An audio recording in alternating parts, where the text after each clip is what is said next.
Hello everyone and welcome to Life Begins at 20. My name is Mark and today we have the next instalment of Inside the Cube. If you missed the introduction to the series, there will be a card on the screen now and a link in the description below.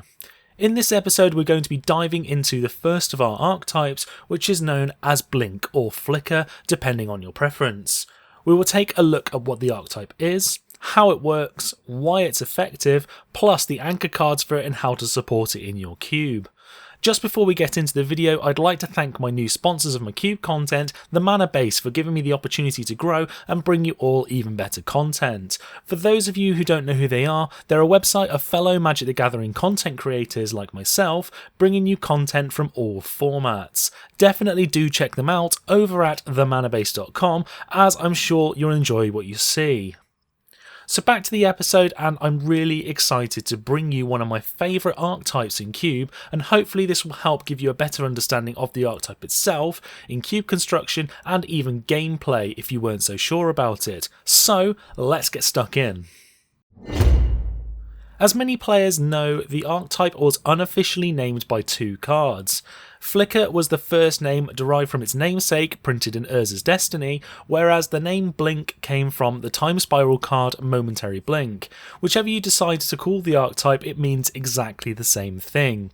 For the purposes of this episode, I'll be calling it Blink. Blink is the mechanic where a permanent is exiled from the battlefield and then returned, either immediately or by being bounced back to a player's hand and then replaying it.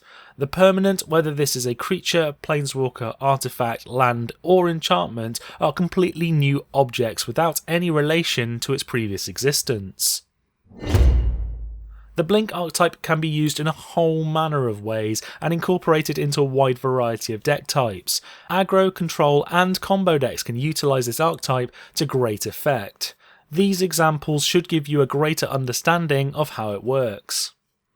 So first of all, if the creature or permanent you blink is being targeted by a spell or ability, it won't be affected. If this is a single target spell, for example, like a lightning bolt, it would be countered as the target no longer exists.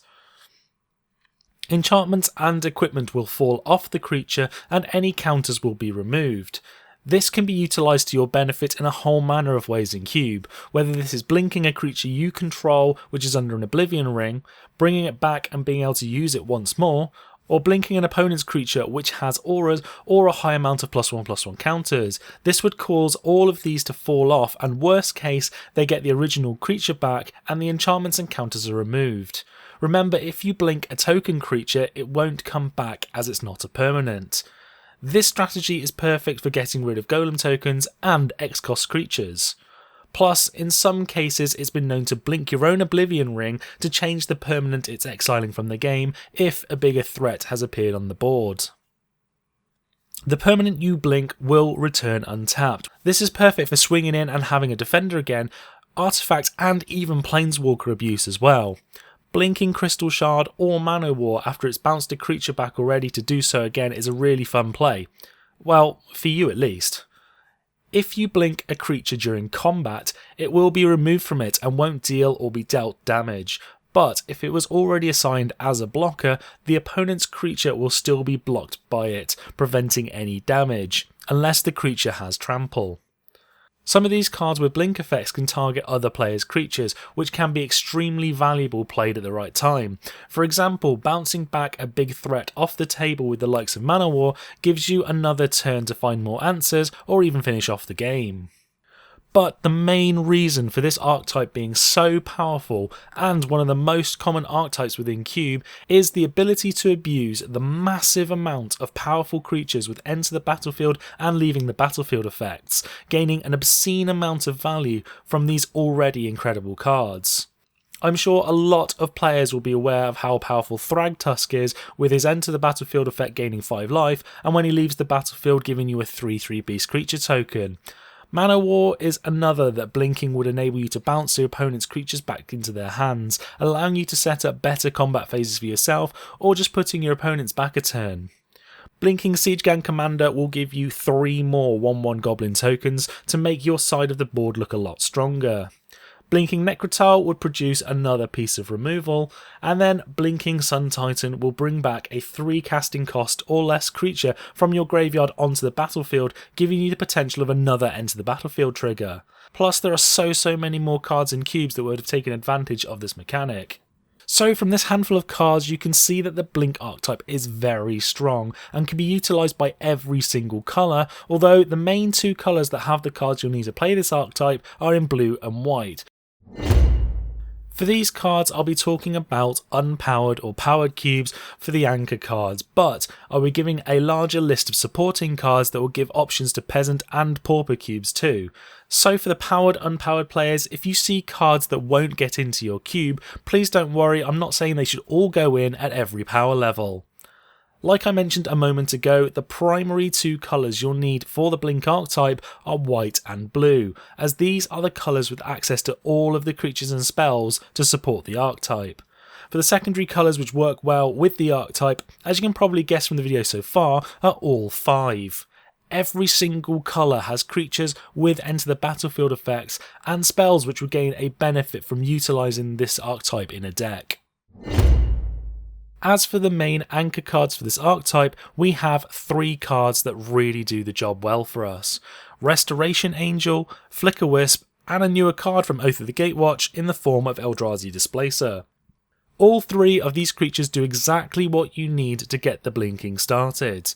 Restoration Angel and Flicker Wisp do it immediately once they enter the battlefield, plus have an evasive body which is nice, whereas the Eldrazi Displacer is a solid, if uninspiring body, but can flicker as many times as you want, if you have the mana for it.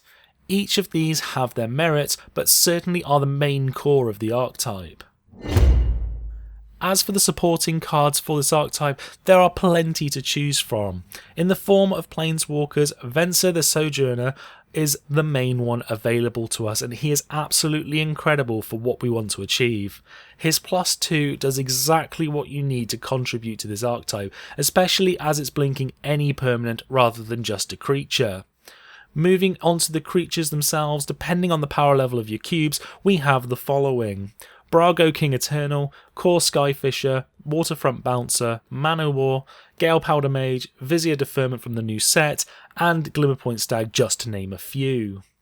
As for the spells, we have the following: Cloud Shift, Momentary Blink, Ghostly Flicker, Snap, Displace, Eerie Interlude, Otherworldly Journey, Essence Flux, Disperse, Turn to Mist, and a fair few more, so I think you get the idea of what cards we're looking for here. The most common artifacts that also help to support this cube archetype are Crystal Shard and Erratic Portal. There are obviously more cards in Magic that can do what we need in each of these card types, but these are a good selection of some of the newer and the most commonly found in cubes. As you may have already guessed, this archetype cross-pollinates well with a couple of other archetypes looking for similar cards. The tokens archetype is a big one, as it has a fair few creatures that create tokens as they enter the battlefield, such as Siegegang Commander, Blade Splicer, Cloudgoat Ranger, the new Regal Caracal, and Deranged Hermit, just to name a few. Being able to abuse this a little more in a deck that combines the two can always help. Definitely good enough to put these creatures into a blink heavy deck, or blink spells into a tokens heavy deck just to get your extra value. The other archetype that works well is the Rec Sir Pod archetype, which I definitely agree with fellow cube creator Falcone1983 is an extremely uninspiring name. He mentioned this in his amazing cube article on MTG Salvation, which I'll link in the description below. This archetype is based around the following cards: Recurring Nightmare, Survival of the Fittest, and Birthing Pod. These two archetypes share their desire to use creatures with enter the battlefield effects and reuse them on their way to victory. Therefore, by having the traditional creature base of a cube, it's easy to add both of these archetypes with very little fuss. So in summary, this handy table will be a rough guide to what we have already talked about in this video. Feel free to pause the video and use it as a handy reference for how to support the archetype in your cubes. There may well be some more cards that will be able to help support the archetype in all power levels of cube, so feel free to add those in the comments section below for other viewers to see. I love this archetype in Cube, it's really fun to play and can often be very rewarding. Picking up Brago and Flicker Wisp for example, plus a few creatures with enter the battlefield effects and getting through for some combat damage to a player can really swing games into your favour very quickly. If this is something you like the look of and haven't supported it yet, it's really straightforward to incorporate into your cube and add another dimension to your gameplay. In the next episode of Inside the Cube, we're going to be taking a look at another common archetype in the form of Reanimator, and it's certainly another big favourite of mine. Let's face it, who doesn't like to cheat in a massive creature early on to win the game?